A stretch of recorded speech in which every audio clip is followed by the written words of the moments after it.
ایک جنگل میں بہت سارے جانور رہا کرتے تھے۔ شیر جنگل کا بادشاہ تھا۔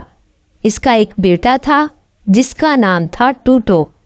وہ بہت بہادر اور سمجھدار تھا۔ جنگل میں ایک بہت خوبصورت تالاب تھا، لیکن اس تالاب میں مگرمچھ رہا کرتے تھے۔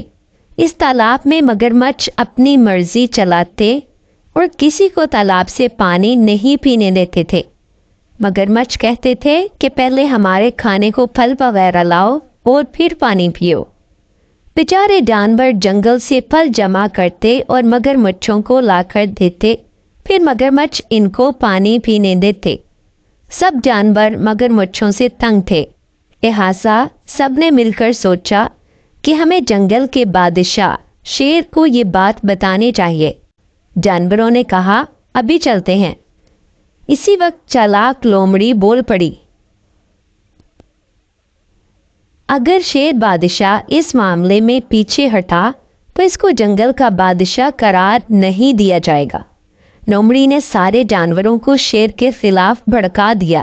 سب جانور مل کر جنگل کے بادشاہ شیر کے پاس گئے اور سارا معاملہ بتایا، اور یہ بھی کہا، آپ ہم کو ان مگرمچھوں سے نجات دلائیں ورنہ آپ یہ جنگل چھوڑ کر جا سکتے ہیں۔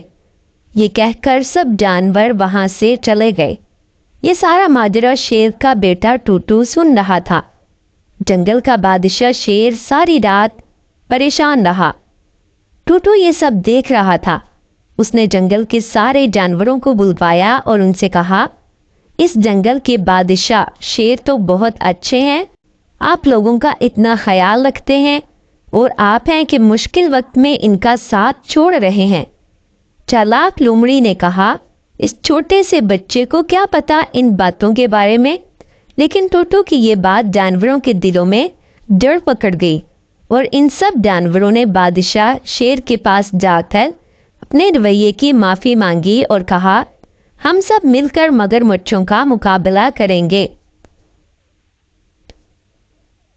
سب سوچ رہے تھے کہ مگرمچھوں کا مقابلہ کس طرح کیا جائے۔ اتنے میں ٹوٹو بول پڑا کہ مگرمچھوں کو کھانے کا بہت شوق ہوتا ہے اور ان کا سب سے پسندیدہ کھانا خرگوش ہے۔ اب تو شامت خرگوش کی تھی۔ اتنے میں ہاتھی بول پڑا، ہم خرگوش کو مار تو نہیں سکتے۔ ٹوٹو نے کہا، نہیں، ہم اسے ماریں گے تو نہیں، ہاں اس کو استعمال ضرور کریں گے۔ سارے جانور ٹوٹو کی شکل دیکھ رہے تھے کہ اس چھوٹے سے بچے کو اتنی عقل مندی والی بات کیسے سوجھی۔ خرگوش کو سب نے حوصلہ دیا اور کہا کہ تمہاری مدد سے سب جانور آرام سے زندگی بسر کر سکیں گے۔ سب کی حوصلہ افزائی پر خرگوش راضی ہو گیا۔ سب نے ایک بہت بڑا گڑھا کھودا اور اس کے اوپر پتے ڈال دیے تاکہ مگرمچھوں کو پتہ نہ چلے کہ ہم نے ان کے لیے جال بچھایا ہے۔ اب کام شروع ہوا۔ خرگوش مگرمچھوں سے بغیر پوچھے پانی پینے لگا۔ مگرمچھوں نے جب دیکھا تو انہیں بہت غصہ آیا، اور ان میں سے ایک نے کہا، اس کی سزا یہ ہے کہ اسے کھا جائیں۔ دوسرے مگرمچھوں نے یہ سنا تو ان کے منہ میں پانی بھر آیا۔ خرگوش نے مگرمچھوں کو اپنی طرف پڑتے ہوئے دیکھ لیا۔ خرگوش وہاں سے ہلکے ہلکے بھاگنے لگا۔ مگرمچھ بھی لالچ میں اس کے پیچھے بھاگنے لگے۔ مگرمچھ خرگوش کا پیچھا کرتے کرتے وہاں تک پہنچ گئے جہاں جال بچھا ہوا تھا۔ خرگوش جال کے اوپر سے چھلانگ مار کر دوسری طرف گر پڑا اور سارے مگرمچھ گڑھے میں گر پڑے۔ اس طرح سارے مگرمچھوں کو ان کے کیے کی سزا مل گئی اور خرگوش نے سکون کا سانس لیا۔ پھر سب نے ٹوٹو اور خرگوش کا شکریہ ادا کیا اور جنگل کے بادشاہ شیر نے ایک بہت بڑی دعوت رکھی۔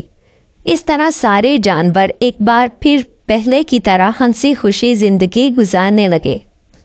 تو پیارے بچوں، اس کہانی سے ہمیں سبق ملتا ہے کہ ہمیں دوسروں کو تنگ بالکل نہیں کرنا چاہیے، ورنہ زندگی ہم پر بھی تنگ ہو سکتی ہے۔ اللہ حافظ۔